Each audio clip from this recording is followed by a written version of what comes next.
Shalom saudara yang kasih dalam Tuhan kita Yesus Kristus. Selamat pagi bersama saya Jamie Everson Igir dalam program 5 menit yang memberkati dengan tema hal pengabulan doa. Saudara yang kasih dalam Tuhan, pembacaan kita dalam kitab Matius 7 ayat 7 sampai 8. Di sana dikatakan bahwa mintalah maka akan diberikan kepadamu, carilah maka kamu akan mendapat, ketoklah maka pintu akan dibukakan bagimu. Karena setiap orang yang meminta menerima, dan setiap orang yang mencari mendapat, dan setiap orang yang mengetok baginya pintu dibukakan. Saudara yang kasih dalam Tuhan, ada 3 hal dalam pembacaan kita pada pagi hari ini. Yaitu yang pertama dalam hal meminta, atau mintalah maka akan diberikan. Saudara yang kasih dalam Tuhan, dalam hal meminta tidaklah mudah-mudah membalikan telapak tangan dalam kita meminta kepada Tuhan.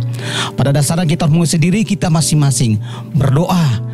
Apakah kita layak untuk minta sesuatu yang kita inginkan kepada Tuhan? Saudara yang kasih dalam Tuhan, yang Tuhan butuhkan adalah kesungguhan hati kita untuk minta kepada Dia. Maka sesungguhnya mustahil bagi saudara, bagi Tuhan tidak ada mustahil. Dia akan berikan apa yang saudara inginkan. Saudara yang kasih dalam Tuhan, dalam Matius 6 ayat 6 di sana dikatakan, tapi jika engkau berdoa, masuklah ke dalam kamarmu, tutuplah pintu dan berdoalah kepada Bapamu yang ada di tempat tersembunyi, maka Bapamu yang melihat yang tersembunyi akan membalasnya kepadamu. Saudara yang kasih dalam Tuhan, suatu doa adalah percakapan hati kita kepada Tuhan untuk menyampaikan apa yang menjadi keinginan kita kepada Tuhan. Saudara yang kasih dalam Tuhan, mustahil bagi suatu Tuhan tidak akan mendengarkan suruhan saudara. Apa menjadi keinginan saudara menghadapi pandemi COVID-19 ini, percayalah segala sesuatunya dimudahkan oleh Tuhan. Dalam Yeremia 33 ayat 3 di sana dikatakan, berserulah kepadaku maka aku akan menjawab, akan memberitahukan kepadamu hal-hal yang besar yang tidak terpahami, yakni hal-hal yang tidak kau ketahui. Berserulah kepadaku maka aku akan menjawab engkau dan akan memberitahukan kepadamu hal-hal yang besar dan yang tidak terpahami, yakni hal-hal yang tidak kau ketahui. Saudara yang kasih dalam Tuhan, ada hal yang Tuhan buat bagi kita. Di saat kita meminta kepada Dia, saudara tanpa disadari, dengan sungguh-sungguh dalam hati saudara yang paling dalam meminta kepada Tuhan, saudara percaya bahwa Tuhan akan memberikan apa yang menjadi keinginan kita. Di saat kita meminta kepada Dia, sudah pasti Dia akan memberikan yang terbaik bagi kita. Asalkan dengan sungguh-sungguh dengan penuh kita minta kepada Dia, seperti yang dikatakan dalam kitab Yeremia 33 ayat 3. Hal yang kedua, carilah. Saudara kasih Tuhan, dalam kita mencari di ayat Matius dikatakan bahwa Matius 6 ayat 33, tetapi carilah dahulu kerajaan Allah dan kebenarannya, maka semuanya itu akan ditambahkan kepadamu. Wow. Tetapi carilah dahulu kerajaan Allah dan kebenarannya, maka semuanya itu akan ditambahkan kepadamu. Saudara yang kasih dalam Tuhan, tidak terpikir terpahami oleh kita, Tuhan akan tambahkan bahkan berlipat-lipat kali ganda. Asalkan kita sungguh-sungguh dengan penuh hati kita minta, Tuhan, saya menginginkan sesuatu.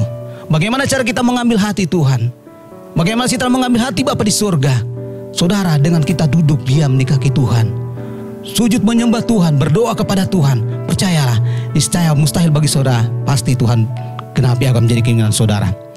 Dalam Yosua 1 ayat 9, dengan perkataan Yosua, bukankah telah kuperintahkan kepadamu, kuatkan dan teguhkanlah hatimu, janganlah kecut dan tawar hati, sebab Tuhan Allahmu menyertai engkau kemanapun engkau pergi. Wow, bukankah telah kuperintahkan kepadamu, kata Tuhan kepada Yosua.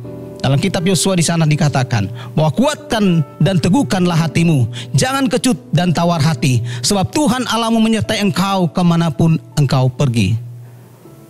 Kemanapun kita pergi, kemanapun kita memiliki tujuan hidup kita, percayalah di dalam Yesus segala sesuatunya akan menempuh jalan cukup panjang. Sekalipun kita menempuh dan jalan cukup panjang, so pasti jelas Tuhan akan memberikan jalan tujuan yang sesungguhnya yang kita ingini.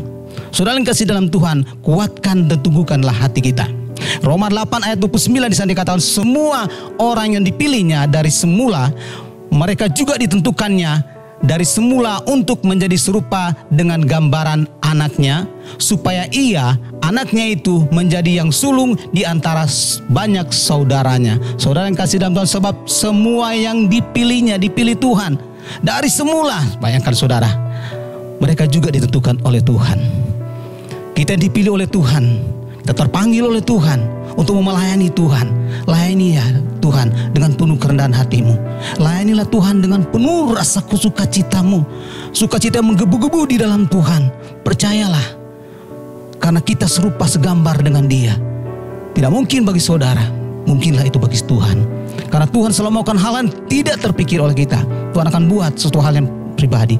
Yang ketiga, ketoklah maka pintu bukakanmu. Wahyu 3 ayat 20. Lihat aku berdiri di muka pintu dan mengetok. Jika ada orang yang mendengar suaraku dan membukakan pintu, akan masuk mendapatkannya dan akan bersama-sama dengan dia dan ia bersama-sama dengan aku. Saudara yang kasih dalam Tuhan, Allah mengetuk pintu hati kita. Terbukalah pintu kita bagi Tuhan. Saya yakin dan percaya setiap kebutuhan kita Tuhan pasti genapi. Demikian firman Tuhan yang menjadi penjujuk dalam pagi hari ini. Tuhan kiranya memberkati kita. Haleluya. Amin.